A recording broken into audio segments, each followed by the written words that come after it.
Starting our hike. No, I'll just get a few bits of you.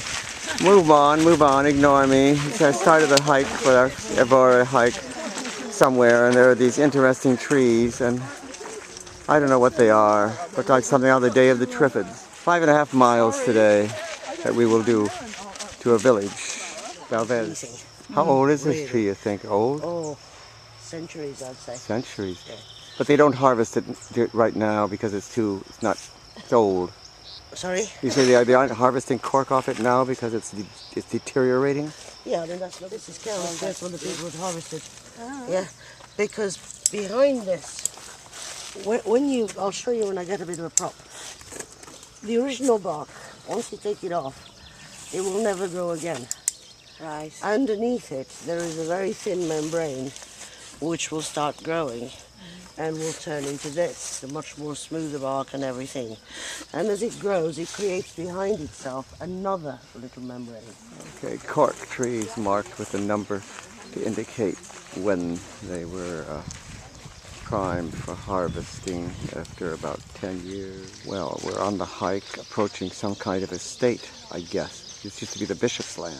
This is inside the estate that we were approaching, some kind of a manor. Wildflowers on our 5-mile hike from near Evora.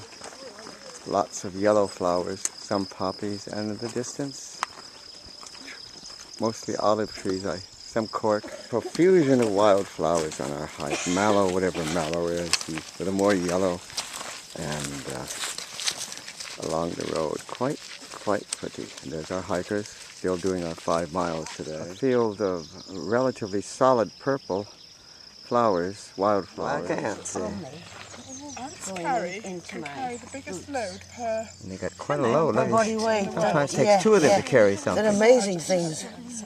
Heard on the television. That's quite true as well. Yeah.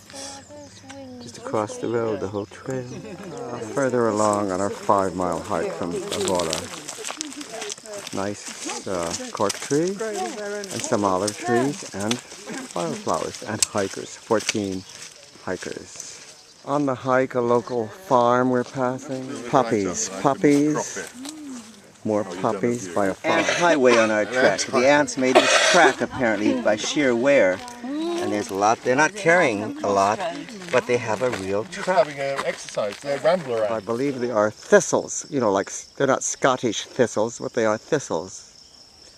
Rather pretty, the purple. And the small dark purple are not thistles, the light purple behind are thistles. Sign this way to the megalith. A megalith on our hike, probably built between 3,000 and 2,500, it said. Religious purposes unknown, Neolithic. The megalith, you see carving on the stone. This was a great stone. It came from many miles away and was once on top of the megalithic structure over there. Change the entrance to the megalith, but you can't go in. 10 minutes, 11th is break.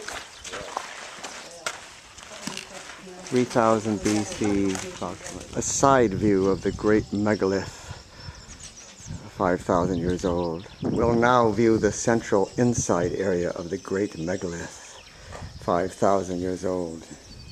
I'm looking down. You can't appreciate depth with this camera.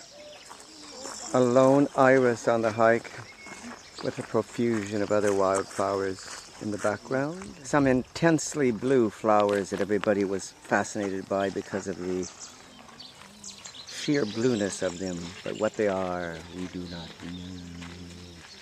But the bees like them. Another herd of local cows on our hike. Pasturing. Trees lining the entrance to the monastery grounds, the bishop's palace. Aqueduct built by the bishop to bring water to his church and monastery over there. And huge ground. Another view of the bishop's aqueduct and his some of the grounds of the bishop's estate for the monastery. A vineyard, once part of the monastery agricultural grounds and now part of the University of Evora. Eucalyptus plantation outside of Valverde. Trees are grown, harvested for paper, and then the land is dead. Nothing is replanted. The bridge over untroubled waters on our hike. amidst the wildflowers. The brown horses are Lusitanian horses at the agricultural farm, feeding the horses.